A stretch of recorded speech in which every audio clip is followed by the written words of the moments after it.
Hi, everyone who's here. Thank you so much for joining. I think we're going to wait a few minutes to see if anyone else joins, and then we're going to get started. So thanks for being here.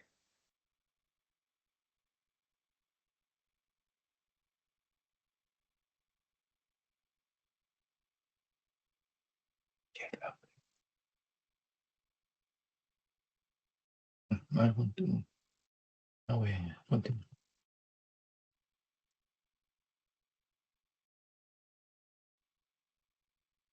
Amanda, do you want me to start, or should we give a few minutes for people to join?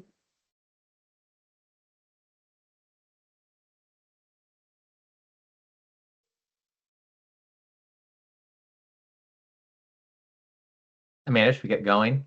Yeah, let's get started. Yeah. So, hi, everyone, and welcome to COMAP'S HiMCM, MidMCM information session. My name is Alyssa Andriatis. I'm COMAP'S marketing director, and I'm thrilled that you're here today. We're really excited to talk about our math modeling contest for high school and middle school students. I do have a quick housekeeping review of notes before we begin. Next slide, I think, Amanda. First of all, the session is being recorded. So by participating, you agree that your contributions may appear in that recording. Also, our chat feature is turned off, but we do have the Q&A activated. At the top of your screen, you'll see a little icon that says Q&A. Click there and post all of your questions there. We'll be collecting them all and asking them at the end of the session. Also, as a thank you for joining, I shared a link in the Q&A where you can claim your free mathmodels.org membership. So make sure you do that during the call or save the link for after the call so you can claim your membership. I think I'm ready to introduce our amazing panelists. So we have our COMAP Executive Director, Ben Galuzzo, here today. COMAP's Director of Contest and Outreach, Amanda Beecher. We have our HiMCM Director, Kristen Featherston-Arney, and a MidMCM advisor and 8th grade math grade teacher at Benjamin Tasker Middle School, Evelyn Policarpio. So thank you all so much for being here tonight. We're really excited to hear more about how you make these contests work and possible for students. So this is awesome. Before we dive in, I just want to run through really quick what we're going to cover tonight so you have kind of an idea of what we'll be talking about. We're going to start with a quick overview of COMAP, who we are, what we do, followed by an introduction to our two contests, the HiMCM and the MidMCM. We'll highlight a few sample problems just to give you a sense of the types of real-world challenges that our students take on when they participate in our contests. You'll also hear some firsthand advice from an experienced MidMCM advisor about how to guide a team through the contest and get them involved. And then we'll wrap up with everything you need to know about how to get started, including registration, resources, and we'll have our Q&A at the end. So thank you all so much. Again, if you have questions, please use the Q&A feature. There's an icon at the top of your screen. I'll be collecting the questions that we ask at the end. But to get us started, I'm going to hand it over to Ben, who will share a welcome and an overview of COMAP's mission and programs and get us started. So Ben, over to you. All right. Thanks, Alyssa. And thank you all for joining us. Take some time out of your evening or your afternoon, wherever you are, to join us here. And so I just wanted to introduce you to COMAP, even though you probably wouldn't have gotten here if you didn't have some idea what COMAP is, but you might still be figuring out where it is, where it's located, how long it's been around. So COMAP is located. I'll start there. You can see that little dot. We're in Bedford, Massachusetts. If I'm following the arrow right there, just a north, a little northwest of Boston. And it's been around for over 45 years. We've been doing so much more than just contests, and the contests are wonderful, and we love supporting those and seeing what students do on them, but also just working in the space of math modeling education for all these years and developing lots and lots of curriculum. So here on this slide, you'll see just a small sampling of some of those things that we've worked on. right? We have certainly the contests that you may or may not know about. We're excited to share those, more about those and HiMCM and MidMCM in particular today, but also other ones for the college, for college students, the International Math Modeling Challenge. And also we have journals, in particular Consortium and UMAP. You see a few little pictures of those more recent issues. Lots of books, modules, other things that you can find on our site, and many of these things at comap.org. So I'll point out once again that there is a free mathmodels.org membership that you can find a link to if you weren't here from the beginning in the Q&A section. All you should do is click at the top to go to the Q&A and find that and click on the link. But in addition to that, we also have a lot of materials that you access through comap.org.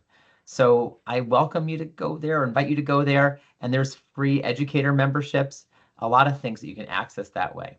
So however, we're really happy you chose to join us this way, but just want you to know there's a whole lot of materials and resources and support for you at COMAP, and hopefully that's what you find here with us today. So that includes asking questions of us. So make sure you ask those questions, and I'm going to turn it over to Amanda so we can get to the things we're really here for, the contests.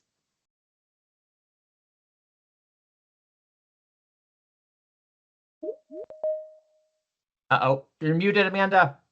It never fails to happen. So thank you, Ben, for sharing all the wonderful things going on at COMAP and all of the extra resources that we really won't have time to cover in depth here, but are wonderful places to go to help out. So I just wanted to use this opportunity to talk about all of the contests. This webinar in particular is here to talk about the HiMCM and MidMCM. And we're just over 2 weeks away from the start of that contest that lasts over 2 weeks. One of the big questions we get is, do I have to use all 2 weeks? No, it's to allow flexibility. These used to be long weekend contests, and we know for your students and in your life that might not be the right timeline for you. So you need to work with your team to find the right time to meet and to solve these problems. Those teams that do quite well in the HiMCM or very well in the MidMCM are then invited to be a part of the IMMC. So that is the International Mathematical Modeling Challenge. This is always very exciting. You get to participate in another contest and get the opportunity to potentially represent the United States on an international competition. So it's really exciting. The top teams there come together and share their solutions. And so it's always wonderful to see so much wonderful modeling and students discussing that work. So that's something that if you do well in this contest, you have the opportunity to continue on. And I also like to talk a little bit about our college contests. This is not just for high school and middle school students, but as you progress on into college or university, then you can participate in the mathematical contest in modeling or the interdisciplinary contest in modeling. And those are held in January or February every year. So those are a great opportunity as well. Of course, today we're here to talk about the HiMCM and MidMCM. And that allows for teams of up to 4 students to engage in these really creative modeling problems. For the HiMCM, we're really thinking about high school or below. So the middle school students can choose a high school problem if that interests them. But the MidMCM, or problem C as we call it, is restricted to those that are 14 and a half years of age or below. And we do realize that sometimes some high school students are still 14 this time of year, and that is okay as well. There's no limit on the number of teams per school, but there is a registration fee for each of $100. So let's talk a little bit more about the MidMCM. Last year we had over 70 teams. I already gave a little bit about the age breakdown. It's our newest contest. It has, I guess this will be our 5th year running the contest. And so we've had some really interesting problems over that time. So this first one at the top represents, we asked students to design a dog park. We gave them some parameters and a plot of land, and it was really creative to see what they thought might be exciting or interesting and how best to use that to entertain a dog park. We asked students a couple years ago how best to navigate a theme park. They had a group of friends that all had different interests and wanted to see different parts and participate in different things. And, you know, the wait times for certain rides are always longer than others. And I think, you know, as coming off a fair season around the county fair season, I experienced that firsthand. So I think some of our students did as well. And last year's question was inspired by the Eras tour, was asking students to plan a tour for a band or artist of their choosing. And so they could really think about what is best for that particular group. Where's the right audience for them? What is success for this? Is it reaching more people or a broader audience or making the most money or, you know, going international, whatever the opportunity was. So it was really neat to see the students' creativity and also how much they love certain bands or artists that really came through. So it was a really, really fun problem. As you can see, we want students to really engage with a very open-ended problem and really think about how to bring their mathematics to it. And so every year we get some really outstanding papers. I'm going to turn it over to Kristen, who is the director of the HiMCM, to talk specifically about the HiMCM. Kristen? Thank you, Amanda, and hello, everyone. This is my first year as the director of HiMCM, my third year involved in the contest, but I've been around COMAP now, it seems like forever. I think this contest is just tremendous. It allows high school students the opportunity to work as a team to solve real world problems and really showcase their modeling skills and their writing skills over the period of 2 weeks. We really try when we write these problems to make them accessible mathematics, high school level mathematics, so it'll be attainable for high school students. So just to give you a sample of some of the things that we've done in the past. So I was really excited about the problems from last year.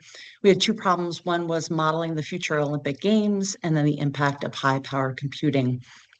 So sporting events, always really exciting, similar to rock concerts and the Eras tour. But in the Modeling Future Olympic Games, we asked them to really explore the criteria for the Olympic Games to either adopt a new event or to remove an event. And what would those factors really be? And so discover that before you develop a model to determine which sports should be included in the future. We also asked students then to test recent sports that were added or events that were added or removed, and then propose which events should be added to the games for the future. So it gives them a chance to showcase maybe what they're most excited about in terms of Olympic Games.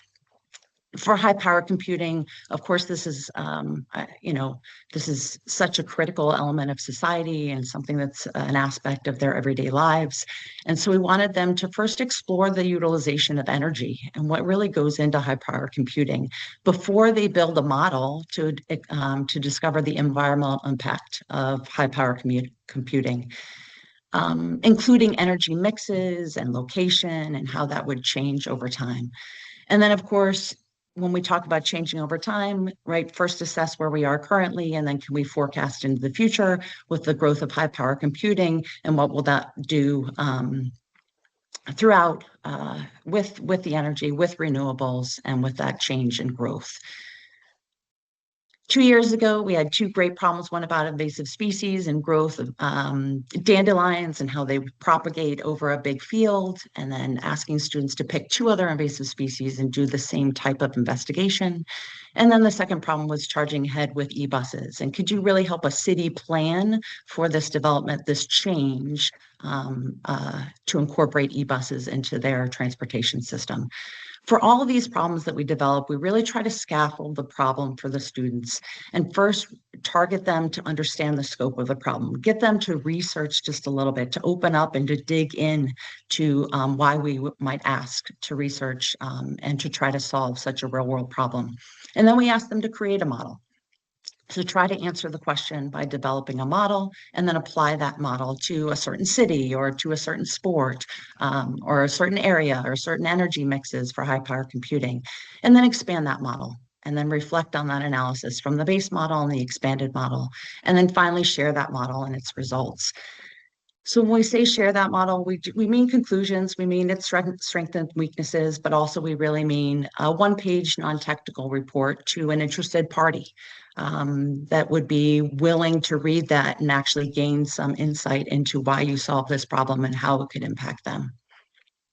So I think this process really allows the students to delve into the complexity of the model and do a complete modeling process in the course of one contest. And through this, we've come up, they can come up with some really nice solutions. And in the past, we've read some tremendous student solutions. So Amanda, if you can go to the next slide for me. So I've already really talked about some of the benefits to the students. So right off the bat, to me, it's problem solving, it's teamwork, it's writing, all within, the guise of this real world scenario that they're trying to solve. And so you can see that right here in some of those benefits to students. So problem solving skills, it was the first thing I mentioned, and teamwork. Those two things go hand in hand. Can you work together as a team of up to 4, just try to solve this real world problem? Using knowledge that you've learned inside the classroom and potentially outside the classroom and applying this to this real world event that's really facing our world today. So you can, listening to Amanda's topics for the MidMCM and then at least the past 2 years worth of topics for the HiMCM, we truly try to make them relevant topics to the students. The research, I do want to say, we always start with focusing the students on researching and understanding the scope of the problem before they delve into creating that model. And then, of course, communications, those writing skills, both to a technical and non-technical audience. And can we do that to focus and use their research and their data and the results of their model and be able to communicate effectively? And I also think, just to end for the benefits to students, it is a great way for them to feel really confident and really proud of an accomplishment such as this. And that's something that I think is desired not only by, themselves, their families, their current teachers, but future employees. And then Amanda, can you go to the next slide for me? And then I think there's also benefits to advisors. And we're really lucky to have a MidMCM advisor here to really talk about some of these benefits, both to her and to their students. But just to show you some of the ones that, after talking to advisors across, over the years, what we've been able to find. And you can see those right there. But what I'd like to do is really turn it over to Evelyn so she can give you some insight into the benefits she's seen in her students and for her as she's been a middle school or an MidMCM advisor for so long. Thanks, Evelyn. Thank you. Yes, good evening, everyone. I was not born in the USA, so excuse my accent. I have been a MidMCM advisor for 4 years. It started with an email inviting me to join. I don't know where they got my email. When I read the email, I was at first hesitant, and then I asked myself, oh, is this competition legit? Like, what's happening in social media and all that. So I was a bit hesitant in the beginning, but there's so much because of the scam and everything going on. So I have not heard about COMAP in the beginning. And so what I did, I went online, searched about it, and made my own investigations. So after that, I informed my administrators about it and got their full support. So I compare a student to we have what I call tabula rasa. It's a Latin word for blank slate, meaning a student is ready to learn and absorb new information, which is shaped by experience and teaching. So that's why when I have an opportunity for my students to compete, I go for it. So this is how I form my group. Next slide, please. I am guided by the acronym of ECHOS. So first, I do eyeing for potential student leader with everyday interaction in the classroom. Then I'm choosing the best one. The best one must be hardworking. Next slide. Optimistic, enthusiastic student. Okay. So as a noun, echoes refers to residual impressions, meaning lasting memories that linger after an event or experience. So the noun echoes often carry a sense of persistence, resonance, and connection. So I believe that at first I only choose one person, one student. So this one student is charged with choosing 3 students to comprise the team. So I believe that allowing students to choose their teammates has several benefits like teamwork and dynamics.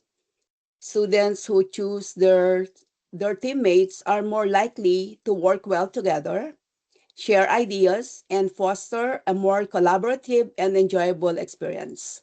So they communicate effectively and develop a positive, supportive team culture.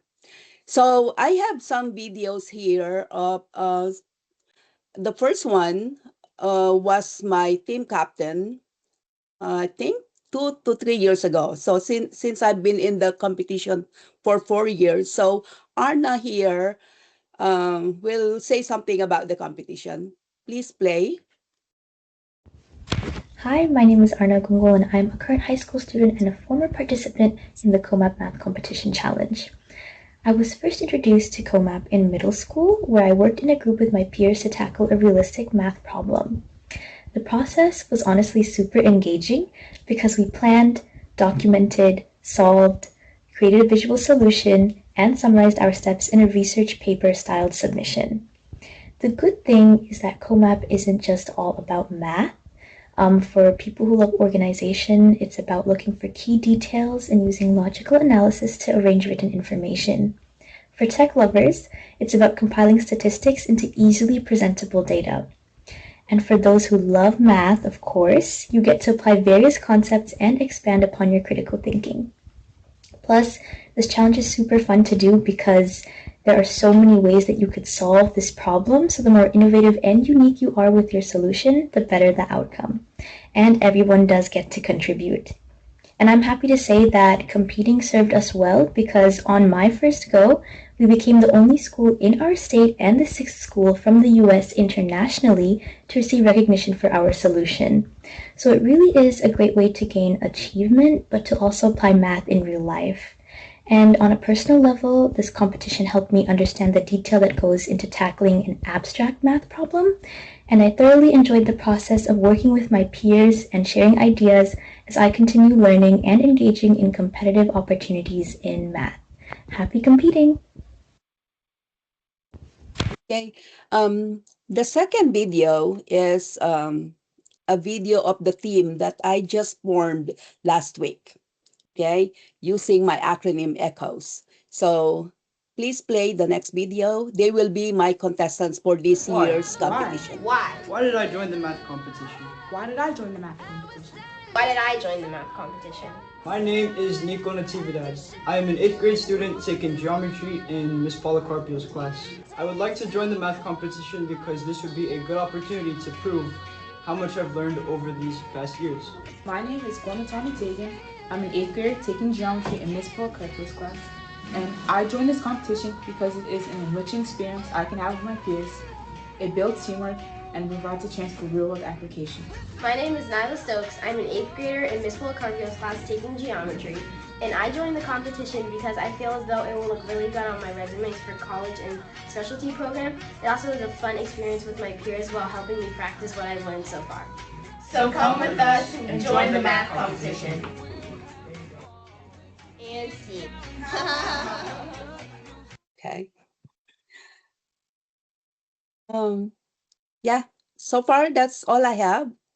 So I will be entertaining questions later if you have some.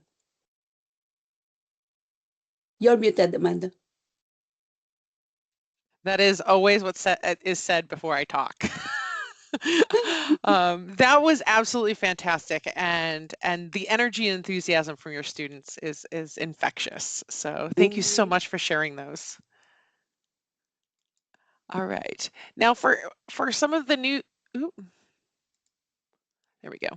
For some of the new advisors, I wanted to just kind of give you a quick overview about how you get started. We're about 2 weeks off. If you haven't really gotten going, maybe what are some of the steps, or people that are trying to get things rolling and thinking about getting more involved in future contests or other contests.